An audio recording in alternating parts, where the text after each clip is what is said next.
heu rebut el catàleg i el mail que hem enviat, l'he presentat com una de les grans exposicions, si més no, l'exposició potser més important de l'any. I no ho hem presentat perquè sí, això que l'art, i en aquest cas la pintura, tenen aquests llenguatges universals que fa que puguin agradar a Estrasburg, puguin agradar a Amsterdam, puguin agradar a Barcelona i a Blanes. I això és el que dona la dimensió universal de l'art. Ell és un artista que fa anys, com deia Carles, que va començar a vindre aquí, un home, pels que heu tingut ocasió de parlar amb ell, generós, senzill, simple. Per nosaltres és un privilegi tenir aquesta obra, no estem a l'alçada dels seus grans circuits i de grans galeries que es mou, per tant, li volem agrair, encara que sigui sense que no hi sigui ell, però és igual, volem testimoniar de l'agraïment que pot suposar per nosaltres compartir amb vosaltres, amb vostès, tota aquesta obra. Carlos Morago, n'hem parlat altres vegades, per als que ja el coneixeu, sabeu que és un artista de silencis, un artista d'interiors, un artista que un mira l'exposició tranquil·lament i el que transmet són tota aquesta pila d'adjectius fàcils però entenedors, de pau, de tranquil·litat, d'equilibri, de serenitat, d'aquell moment sense persones, sense res que suposi trasbalsar el que ell vol pintar. Ell se situa en un espai, de vegades dintre d'un interior, de vegades en un petit exterior, davant d'una jardinera, davant d'una finestra, però sempre intentant crear aquesta intimitat que llavors transmet la seva obra. És una obra que, primer, si parléssim del color, té un color molt auster, no n'abusa del color, és a dir, tota l'exposició veurem una rosa que hi ha allà darrere, que és el punt de color que té l'exposició, juntament amb aquestes bugambilles, que ha volgut jugar amb aquest to vermell discret per donar un punt de color en l'exposició, però en general veureu que és la seva obra, si mireu un pati, si mireu un interior d'aquests, es mou amb un, dos, tres colors com a molt, solapats entre ells, buscant aquell equilibri per crear aquella atmosfera de tranquil·litat que transmet l'obra. És una obra que si la podeu agafar i aturar-vos davant de qualsevol quadre, el que us agradi, i deixar-vos-hi anar una miqueta i descobrireu tot un munt de detalls a dintre de la peça que en el primer cop d'ull passen desapercebuts. Un d'ells és la qualitat extraordinària del dibuix.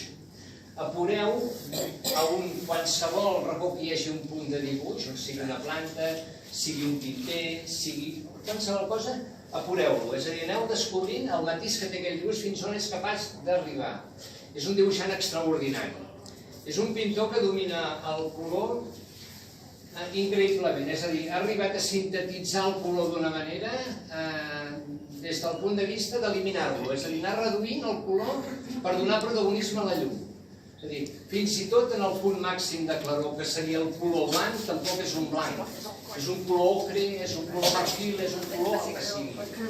Allà tenim dos quadres allà darrere de tot, que un és un passadís que condueix a un pati.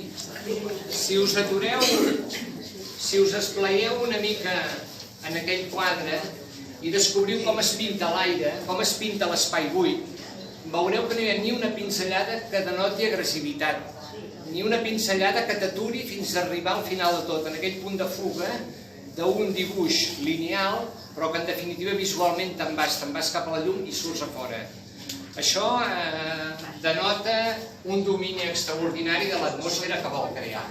Per tant, gran dibuixant, extraordinari dibuixant de detalls, extraordinari dibuixant i pintor d'espais que no hi ha res. És a dir, té molts quadres que veureu que té més importància el que no hi ha que no el que hi ha. És a dir, que sí que una cosa serveix per crear l'altra, però des del punt de vista creatiu ella ha donat més importància al silenci, a l'espai buit, que en el tema, a l'espai ple. Una cosa sense l'altra no existiria, ho sabem, perquè si eliminem això desapareix. Però la seva investigació des del punt de vista tècnic i el seu valor com a artista i com a aportació en el món de la pintura són els espais buits. El silenci que donen els espais buits. Per tant, aquest és una mica el llenguatge que transmet aquestes sensacions que comentàvem d'aquests adjectius que dèiem. Això ho logra a base de crear espais on no hi ha res, on des del teu puesto fins a dintre de l'espai aquesta distància, 2, 3, 4 mesos, que realment no... És a dir, l'ha feta, no n'ets conscient, però sí que saps, intueixes perfectament aquesta diferència. Per tant, Carlos Morago, aquest concepte que dèiem que l'art és aquest llenguatge universal, que serveix per juntar cultura, juntar tradicions. Vaig a fer un exemple que em va fer gràcia. Barcelona deien que aquest any havia tingut 4 milions, a l'entorn de 4 milions de turistes, i que la major part han anat a la Sagrada Família. No han anat a la Sagrada Família perquè siguin creients o no, han anat a valorar l'obra d'un artista. És aquest concepte que dèiem que l'art és capaç de juntar cultura, gent, i que ells, tothom en pugui disfrutar, el pugui entendre en més o menys mesura, i el que està clar és que el llenguatge i el diàleg entre un artista, el que ha volgut fer i l'obra que ha quedat i el públic que mira aquesta obra existeix. I és una sensació que qui la vulgui disfrutar la pot disfrutar, i qui la vulgui compartir, qualsevol peça, és prou sincera i prou neta com per deixar-se compartir tranquil·lament. Carlos Morago, per nosaltres un privilegi, per nosaltres potser una de les grans exposicions de l'any. Esperem que la disfruteu, que la compartiu, perquè sens dubte, insisteixo, un orgull tenir avui penjat a la galeria aquesta obra. Gràcies per ser.